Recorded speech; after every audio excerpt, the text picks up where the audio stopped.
اليوم غنعاود لكم قصه ديال واحد البنت في نظري كنشوفها مثال حي لكل فتاه عندها احلام ولكن عندها ظروف. وكأن هاد البنت جات باش تكسر الحواجز وتقول لكم تشبتوا باحلامكم لان لا مستحيله مع الله. البطله ديال القصه ديالنا هي بنت الشعب كي كنقولوا الا ما تقاتلاتش عليها ما تلقاهاش، ولكن العائله ديالها زرعوا فيها قيم اللي عاشوا معها طول حياتها، قدروا يربيوها احسن تربيه، وكيف كنقولوا امراه بألف رجل. تربات على يد امراه قويه فكانت هي مصدر قوتها في هذه الحياه.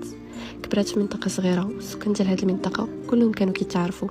كبرات بين هدوء الطبيعه وجمالها، مكان كان عامر كله حب صفاء ونقاء، ما كانش فيه ولا قطره حقد ولا غل. ومن تما بدات كتكون شخصيتها. ما حدات البنت كتكبر واحلامها كيكبروا معها، ولكن اكثر من هاد الاحلام كانوا مواهبها. داك الطبيعه الزوينه زرعت فيها مواهب، وكانت من تما الانطلاقه ديالها. واخا ما كان كيشوفها حتى واحد، كانت كترسم، كتمثل، كتجسد الشخصيات، كدير الكوميديا، عروض الازياء، كتزرع الفرح وتا شي حد ما كيشوف داك المواهب. وهي الوحيده اللي حاسه براسها شحال موهوبه، ولكن كانت متاكده بلي غادي يجي واحد النهار وغيكون نهارها وغتعطيها الفرصه. كيفاش فوقاش ما عرفاش، ولكن عرفت حاجه وحده، وان ذلك اليوم قادم باذن الله. المنطقه فين ساكنه كانت منطقه صغيره، للاسف ما كانوش فيها جامعات، وكانوا اغلب السكان كيخليو بناتهم انهم يوقفوا الدراسه. بما انها هي بنت المنطقه فبزاف انتظروا منها انها دير بحالهم، ولكن قالت لهم هي الحياه حياتي والقرار قراري، لا تسيروني تقاليد. قالت واكدت عليهم بان عندها رغبه تكمل قرايتها.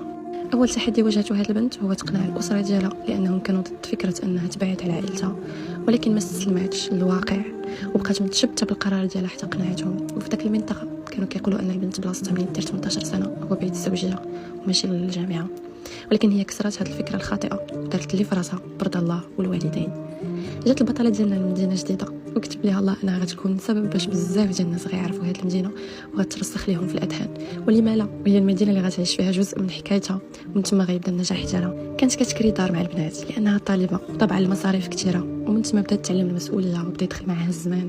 تعرفت على بنات اشكال وانواع، ولكن هي كانت من داك النوع اللي ما كيأثر عليها حتى شي حاجه، وقيمتها ثابته، ما كيزعزعها حتى شي حاجه. كان خاصها تفكر في الكرا، الماء، الضو، الماكله، وبزاف ديال المصاريف. منين كانت صغيره وهي هازه الهم ومتحمله المسؤوليه، وهذا الشيء اللي خلى شخصيتها تكون قويه. ايوا في الوقت اللي كانت البطله ديالنا كتعيش في مدينه سطات، طاحت عليها واحد الفكره. قالت علاش ما نستعملش السوشيال ميديا، منها نتعرف على ناس وما نبقاش وحيده، نخرج من روتين الحياه والاكتئاب، ومنها نبرز مواهبي للناس ويتعرفوا عليا. بدات كدير لايفات في تيك توك اي واحد بادي جديد، طبعا ما كانوش ناس كيتابعوها بزاف. كانت كتمثل وتضحك مع اصدقائها. في الوقت اللي كانت دخلات باش تحيد من الاكتئاب، لقات راسها عاونت بزاف ديال الناس يبراو من الاكتئاب، بقاو الارقام ديالها كيطلعوا نهار من بعد نهار. وجا النهار اللي البطله ديالنا مشات عاشت مع صديقه عمرها، كيف كتقول هي البنت اللي كتشارك الفرحه والطاقه الايجابيه، اكيد الكوارث. عاشوا بجوج، وفي داك الفتره واخا شيماء كان ضرها الدنيا وكانت هازه الهم لمستقبلها، لان هي الفتاه البكر والعائله كلها حاطه عليها الامل باش تنقذ راسها وتنقذهم، وهي هازه داك الهم.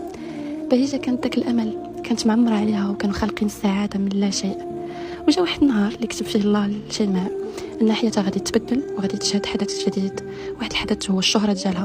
بدات من الزيرو وتقاتلات وما استسلماتش، ولان نيتها طيبه ربي حقق لها حلم من احلامها. كلشي كيهضر عليها في السوشيال ميديا، كانت رقم 1 والترند في المغرب وجميع دول المغرب العربي. حطمت ارقام قياسيه في مده وجيزه، وقدرت انها تنافس مشاهير كبار اللي بداو من مده طويله، وقدرت تحفر اسمها وتخلي خالد بيناتهم وكتبته من ذهب شيماء جابر. لكن اللي خلى هاد البنت مميزه هي انها ماشي من داك النوع المهووس بالشهره، والحاجه الوحيده اللي كانت كتهمها في داك الوقت هي ان صحتها ترجع مزيان. اما الشهره والارقام فكانوا بالنسبه لها حاجه عاجزه ورزق من الله لها. للاسف الشهره ماشي ديما كتكون مزيانه، والناس ماشي ديما كيبغيو لينا الخير، وهذا الشيء اللي وقع مع شيماء. عانت بزاف في الفتره ديال الشهره ديالها، الهجوم ديال الناس الحقوده، الناس اللي كيحطوا عليك الباطل وانت ما داير والو، كلها اشياء ازمات نفسيتها. ولكن لولا صبرها وقوتها وصمودها امام الاعداء لن انتصروا عليها. لكن هي جاوبتهم بجمله بسيطه: ساجعل نجاحي يصدر ضجيجا.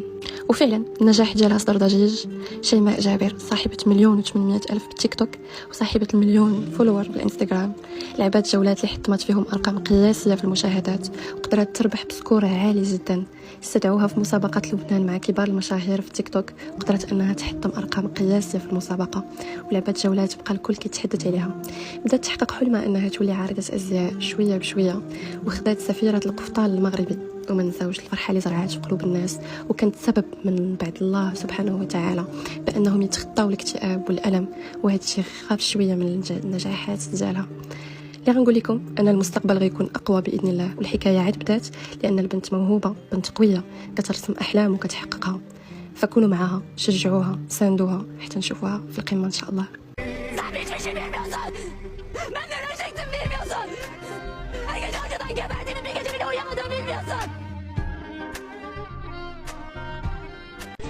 You can break down a woman temporarily, but a real woman will always pick up the pieces, rebuild herself, and come back even stronger than ever.